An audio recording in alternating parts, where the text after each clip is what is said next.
The Legend of Hay is a Chinese animated movie. I didn't know much about this, but it just got released, so I figured I'd grab it from the library.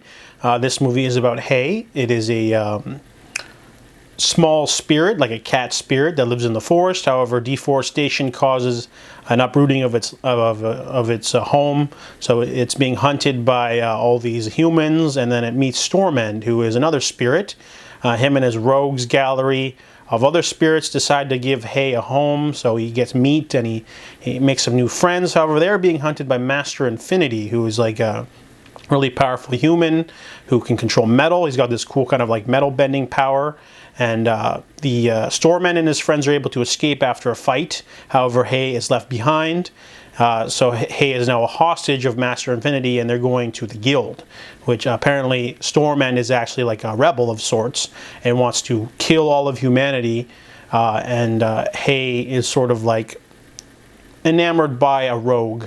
So Master Infinity is trying to like make him see the light, push him onto the correct path.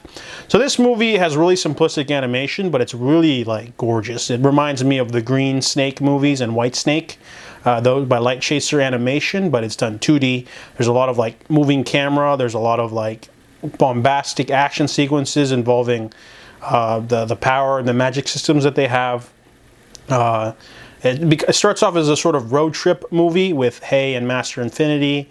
And then as the movie goes on, though, it turns into a superhero movie, like straight up, like big, bombastic super battles. It really reminded me of Green Snake, or White Snake 2, The Tribulation of the Green Snake. A mix of modern day and fantasy. There's a great sequence on a train. Yeah, there's a lot of great action sequences. The story's okay. It has a very simple, message.